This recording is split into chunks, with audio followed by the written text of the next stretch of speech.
হয় দৰ্শক স্বাগতম জনাইছোঁ আমাৰ অন্য এটি চেনেল মেঘে গিৰগিৰ কৰে লৈ।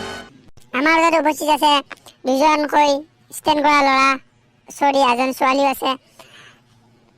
এইজনৰ মিষ্টাৰ খালে ভাঙা। তো আমি খালে ভাঙা ওচৰলৈ প্ৰথমে যাবলৈ সুধিছোঁ।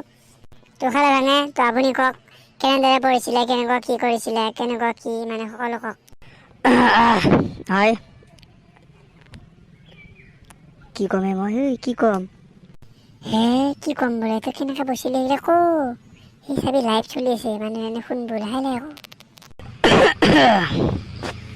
মই নকবি আৰু মোৰ পঢ়িবলৈ কিতাপ নাছিল।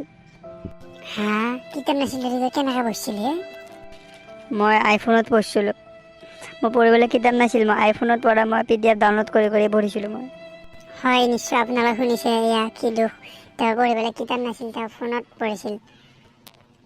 হয়, এইবাৰ আমি যাবলৈ চেষ্টা কৰিম। সুন্দৰী প্ৰমিলাৰ সৈতে চিনাকি কৰাই দিছোঁ। এওঁ মেট্ৰিকত ফাৰ্ষ্ট টাইম লাভ কৰিবলৈ সক্ষম হৈছিল। এতিয়া তুমি তোমাৰ বিষয়ে অলপ কোৱা। তুমি কোৱা, তুমি কেনেকৈ পঢ়িছিলা? হয়, মই কিতাপ মেলি পঢ়িছিলোঁ। হৰি পঢ়িব লাগিলেতো কিতাপ মেলিবই লাগিব, সেইটো কোৱা নাই। তোমাৰ মানে কেনেদৰে কি অসুবিধা পাইছিলা নে সুবিধা পাইছিলা সেইবোৰ কোৱাহে। হয়, মই সুবিধাই পাইছিলোঁ। হয়, এইজনী পাগলে হৈছে, এক সুধি লাভ নাই। এতিয়া আমি খালে ভাঙৰ মাজলৈ আকৌ পুনৰ উভতি আহিছোঁ। খালে ভাঙা, তুমি এতিয়া খোৱা লোৱাৰ বিষয়ে অলপ কোৱাচোন। কেনেদৰে খাইছিলা, কেনেদৰে কি কৰিছিলা? মই খাবলৈ একো পোৱা নাছিলোঁ। মানে ঘৰত মোৰ খৰি নাছিল, গেছটো দূৰৰে কথা। মই হোটেলত খাইছিলোঁ। মই মোবাইলৰ পৰা পিজ্জা অৰ্ডাৰ দি খাইছিলোঁ। মই ঘৰত মানে ভাত খাবলৈ পোৱা নাছিলোঁ, ইমান অভাৱ মোৰ খৰিৰ। গেছ অনাটো দূৰৰে কথা। আপোনালোকে শুনিলেনে, বহুত কষ্টৰ মাজত তেওঁ ষ্টেণ্ড কৰিছে। হয়, এবাৰ তুমি কওক, কি একাউণ্ট চলাইছিলা, মানে ফেচবুক, ইনষ্টাগ্ৰাম এইবিলাকত আছিলা নেকি? নাই, মই এইবোৰ একাউণ্ট চলোৱা নাছিলোঁ। ফেচবুক, ইনষ্টাগ্ৰাম এইবিলাক মই চলোৱা নাছিলোঁ। তো আপোনাৰ মানে ক'তো একাউণ্টে নাছিল?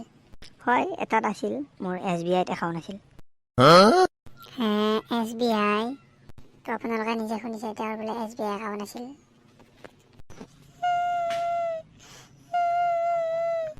কি হ'লে আপোনাৰ? মোক এনেই মাতি আনিছে, মোক একো প্ৰশ্ন সোধা নাই। এই কাহি থাকিবা নেকি? উঠি যা, উঠি যা। তেতিয়াতো মাথা খাই আছে, উঠি যা। হ'ব দে, মই যাওঁ। বাপ্পা এতিয়া শান্তি। তো খালে ভাঙা, এতিয়া আপুনি কওক দিনটোত কেইঘণ্টা পঢ়িছিলে? মই মানে দিনত 26 ঘণ্টাকৈ পঢ়িছিলোঁ। দিনত থাকে 24 ঘণ্টা, আপুনি 26 ঘণ্টা পঢ়িছিলে যে কেনেকৈ?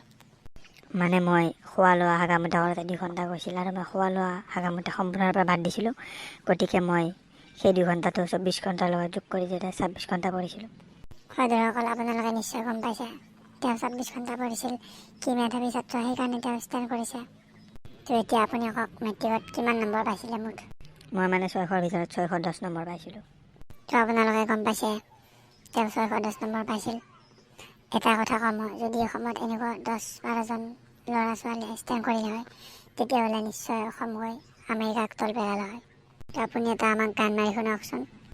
নাহৰৰে পাতে পাতে ঐ যান, মলৈ আইছো মাগিলে, মনে তোমাক বিচাৰে। জয় জুবিন দা। তো আপোনাৰ গানটো শুনি ভাল লাগিল। দৰ্শকসকল আগলৈ এনেকুৱা ভিডিঅ' পাবলৈ চেনেলটো ছাবস্ক্ৰাইব কৰি থৈ দিয়ক।